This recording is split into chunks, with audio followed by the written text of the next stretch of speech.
Hello बच्चों, स्वागत है आप सभी का लेट्स डिस्कस में। इस वीडियो में हम लोग डिस्कस करेंगे क्लास 10th सब्जेक्ट गणित कार्यपत्रक नंबर 86 और ये कार्यपत्रक है हमारा 10 फरवरी 2022 के लिए।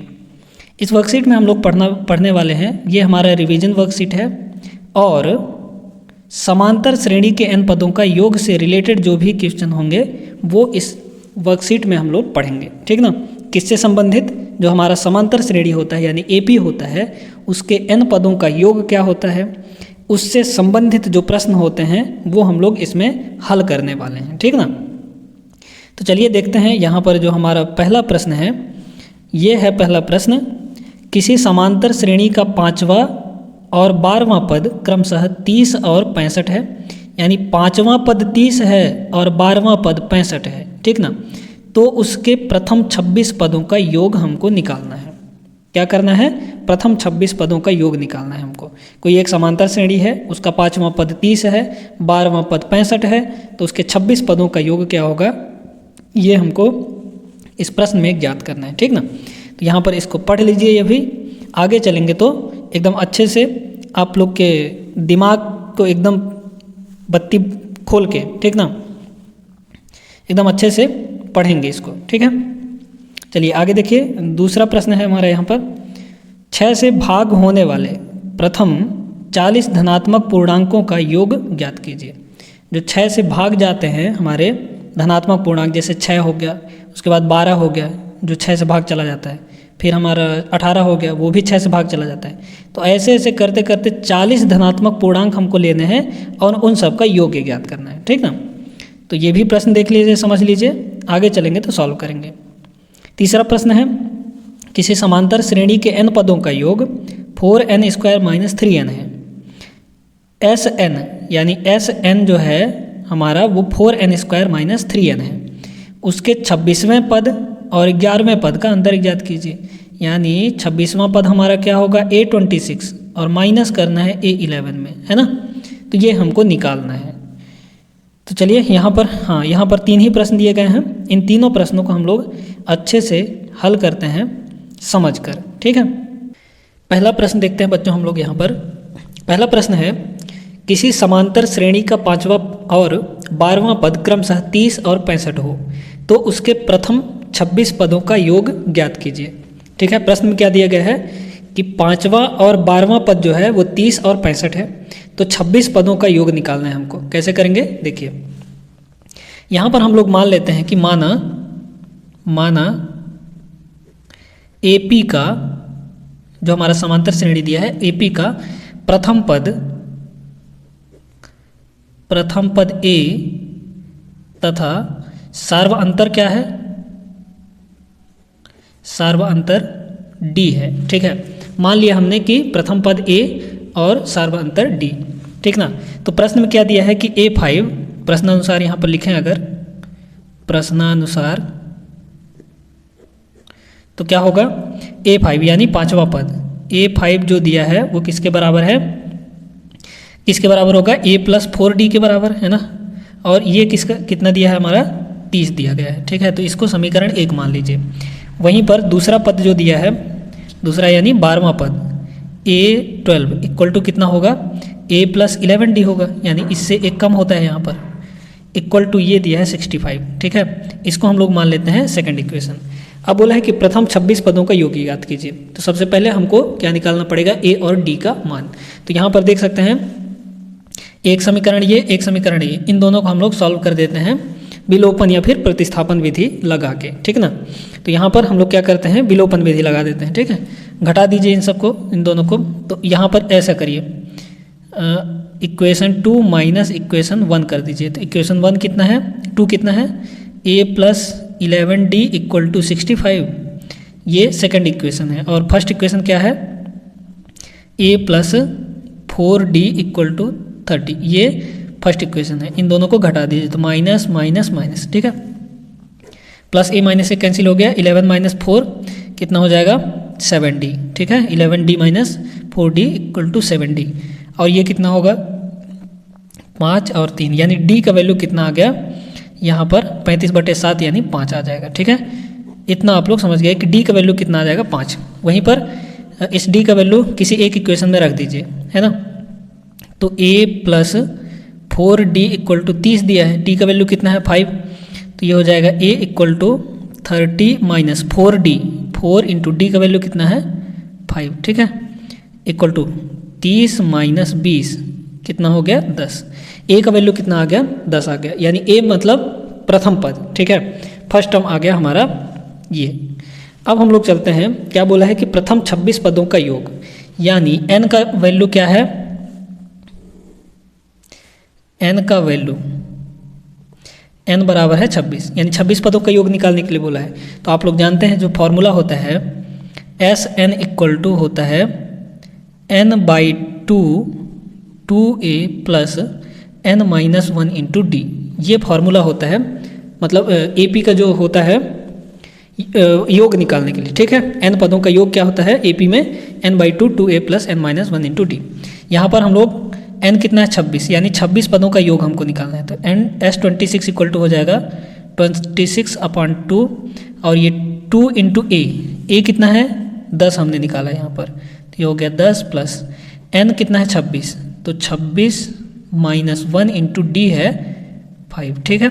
चलिए इसको सॉल्व कर दीजिए, तो 26/2 हो गया 13 और ये कितना हो जाएगा 20 और प्लस 26 माइनस 1 25 गुणे 5, ठीक है, तो ये हो गया 13 और ये 20 प्लस 25 गुणे 5 कितना होगा, ये 125 हो जाएगा, ठीक है ना।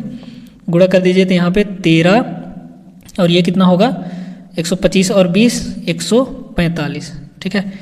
तो S26 इक्वल टू इतना आ गया, मतलब इन दोनों का अगर हम लोग गुणा करके लिख दें तो वही हमारा 26 पदों का योग हो जाएगा। तो इसको गुणा कर दीजिए, 13×5 = 65 यानी 5 हासिल 6, 13 × 4 = 52, 52 और 6 = 58, ठीक है। तो ये हो गया 5, 13 कम 13 5 18, ठीक ना, यानी 1885 आ जाएगा हमारा आंसर यहाँ पर, ठीक है। 26 पदों का योग कितना आ गया 1885। चलिए पहला प्रश्न हो गया हमारा। अब हम लोग चलते हैं दूसरे प्रश्न पर। तो दूसरा प्रश्न देखिए यहाँ पर, प्रश्न नंबर 2, ठीक है। दूसरा प्रश्न इसमें बोला है कि 6 से भाग होने वाले प्रथम 40 धनात्मक पूर्णांकों का योग ज्ञात कीजिए। अब 6 से जो हमारे भाग जाने वाली संख्या है धनात्मक पूर्णांक, ध्यान रखना है धनात्मक पूर्णांक, तो 6 से कौन कौन से भाग जाएंगे, एक तो पहले खुद 6 जाएगा, दूसरा 12 ये भी 6 से भाग चला जाएगा, इसके बाद 18 ये भी 6 से भाग चला जाएगा, ऐसे करते करते इसके बाद 24 होगा, फिर 30 होगा, ये सारी संख्याएं भाग चली जाएंगी 6 से। और कहाँ तक करना है, हमको 40 पद लेने हैं, ठीक है, यानी 40 धनात्मक पूर्णांक ऐसे लेने हैं जो 6 से भाग चले जाएं। तो यहाँ कहाँ तक जाना है 40वें पद तक, यानी n का वैल्यू कितना हो जाएगा, यहाँ पर n जो होगा हमारा 40 हो जाएगा, यानी 40 पद, ठीक है। ये क्या बन गया AP बन गया, यानी समांतर श्रेणी बन गया। कैसे, 6 इसमें जोड़े फिर इसमें जोड़े तो अगला पद हमको मिलते जा रहा है, इसलिए ये क्या बन गया एक AP बन गया, समझ में आ गया।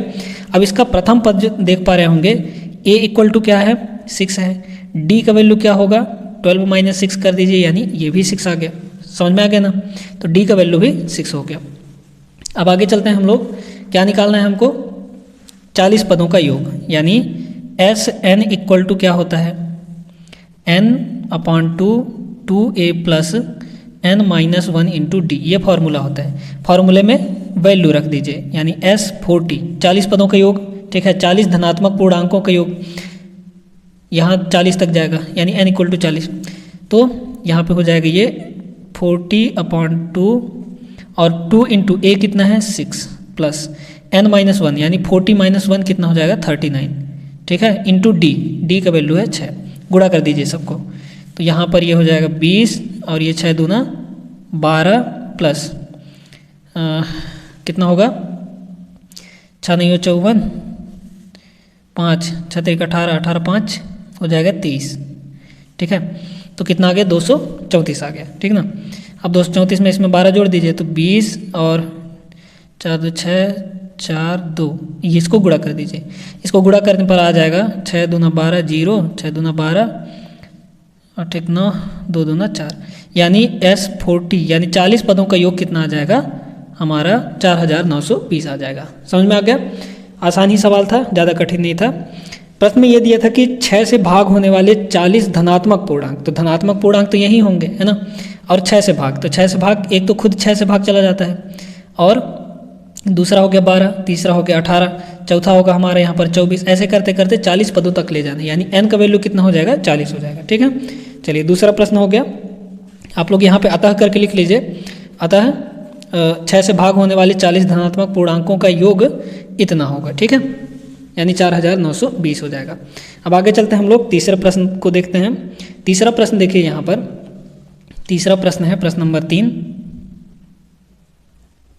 ये है किसी समांतर श्रेणी के n पदों का योग दिया है 4n² - 3n है। ठीक है, तो पहले प्रश्न का ही देख लेते हैं हम लोग, यानी Sn = दिया है 4n² - 3n। ठीक है, ये चीज़ हमको दिया गया है, n पदों का योग, उसके 26वें पद और 11वें पद का अंतर ज्ञात कीजिए। देखिए ये यहाँ पे एक मज़ेदार सवाल है, इसको आप लोग समझो तब ये बनेगा, वैसे नहीं बनेगा। ठीक है, समझा रहे हैं, अच्छे से ध्यान से समझिएगा इस प्रश्न को, क्योंकि ऐसे प्रश्न आपको एग्जाम में ज़्यादातर पूछे जाते हैं। ठीक है, जो थोड़ा घुमा के देते हैं, है ना।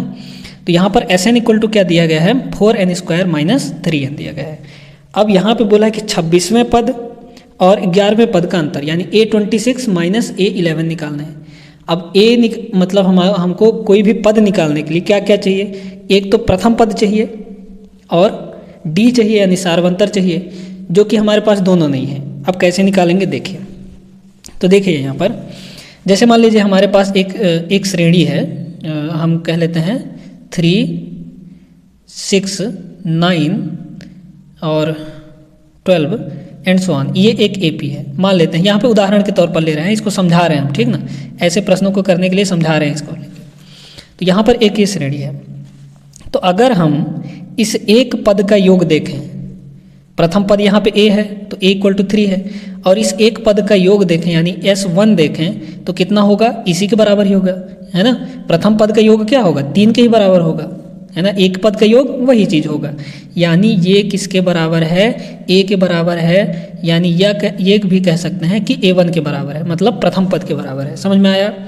वहीं पर अगर दो पदों का योग देखें, यानी S2 हम लोग देखें अगर, तो S2 बराबर क्या होगा, दो पदों का योग क्या हो जाएगा, 6 3 9 हो जाएगा, 6 3 9 हो गया। ठीक है, अब देखिए ध्यान से देखिए यहाँ पर, अगर हम लोग इस S2 में S1 को घटा दें, है ना, S2 में क्या करें, S1 को घटा दें, मतलब इन दोनों का योग कितना होगा, 6 3 9 होगा। 9 में से इस 3 को घटा देंगे तो हमारे पास क्या बचा, सिर्फ दूसरा पद न बच जाएगा। समझ में आया ना। यानी यहाँ पर देख सकते हैं कि जब हम A2 लिखेंगे तो वो क्या होगा, S2 - S1 हो जाएगा। समझ में आया। और A1 बराबर होगा S1 के इक्वल। समझ में आया। A1 बराबर किसके बराबर होगा, S1 के इक्वल होगा। और S2 जो होता है हमारा, A2 जो होता है वो S2 - S1 हो जाएगा। यानी दो पदों के योग में से एक पद का योग घटा दें तो दूसरा पद हमको मिल जाएगा। समझ में आ गया। तो इस चीज़ को ध्यान में रखिएगा, ये बहुत ही इंपॉर्टेंट है यहाँ पर कि A2 जो होता है यानी द्वितीय पद होता है, दो पदों का योग माइनस एक पद का योग हमारा हो जाता है क्या, यहाँ पर A2 के बराबर आ जाता है। और साथ ही में इसको भी ध्यान में रखिएगा कि जो S1 होता है वो A1 के बराबर होता है। ये दो पॉइंट यहाँ पे ध्यान में रखिएगा, ठीक ना। चलिए अब यहाँ पर हम लोग इस प्रश्न को हल करते हैं।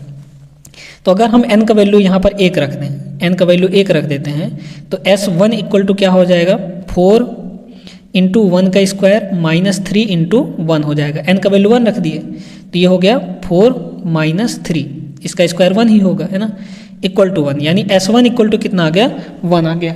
और S1 ही हमारा क्या होता है, प्रथम पद होता है, यानी A के बराबर होता है। या तो आप लोग जानते हैं A1 या फिर A कह ले। तो अब चलते हैं S2 निकालते हैं। तो n इक्वल टू हम लोग क्या रख देते हैं, 2। इसको अलग रखिएगा क्योंकि ये इसका पार्ट नहीं है, ठीक है, इस प्रश्न का पार्ट ये है। अगर n इक्वल टू 2 रख देते हैं हम लोग तो S2 बराबर क्या होगा, यहाँ पे 4 × 2 का स्क्वायर माइनस 3 × 2 हो जाएगा। समझ में आया। अब इसको क्या करिए, सॉल्व कर दीजिए। तो 4 × 2⁻², 4 हो जाएगा, माइनस 3 × 2 6, यानी 4 चौको 16 - 6 कितना हो जाएगा, 16 - 6 10 आ गया, यानी S2 का वैल्यू 10 आ गया। अब हमको A2 निकालना है, तो A2 कैसे निकालेंगे? आप लोग जानते हैं कि जो A2 होता है वो किसके इक्वल होता है? यहाँ पर A2 है ना, A2 S2 माइनस S1 के इक्वल होता है। S2 कितना है? 10, अब 10 में से S1 घटा देंगे, S1 कितना है? 1 है यहाँ पर, ठीक ना, तो कितना आ गया? 9 आ गया। समझ में आ गया इतना? A2 हमारे पास मिल गया 9, A1 है हमारे पास 1। समझ में आया? यानी प्रथम पद A। अब D निकालेंगे तो कैसे निकालेंगे?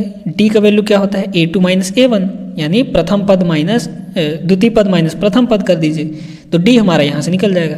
तो A2 कितना है? 9 माइनस 1 करेंगे तो 8 आ गया हमारा D। ठीक है, A भी मिल गया, D भी मिल गया हमारे पास यहाँ पर। अब हम लोग कितने पदों का निकालने के लिए बोला है इसमें?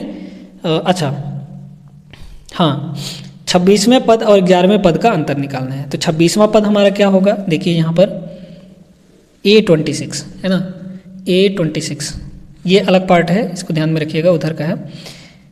A26 यानी A26वां पद क्या होगा? A प्लस 25 इंटू D, इससे एक कम हो जाएगा। A का वैल्यू कितना है? आप लोग देख सकते हैं 1 है, तो 1 प्लस 25 इंटू D, D का वैल्यू कितना है? 8 है।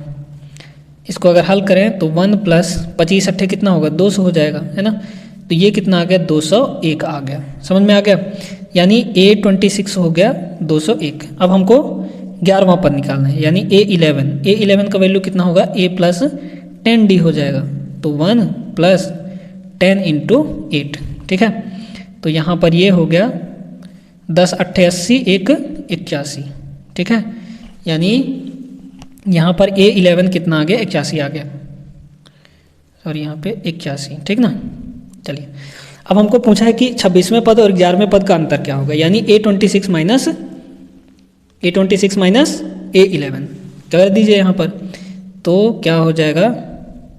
तब A26 minus A11 equal to होगा 201 माइनस 81। इसको अगर कर देंगे तो 1 में से 1 गया 0, अब 20 में से 8 गया हमारा 12 हो जाएगा।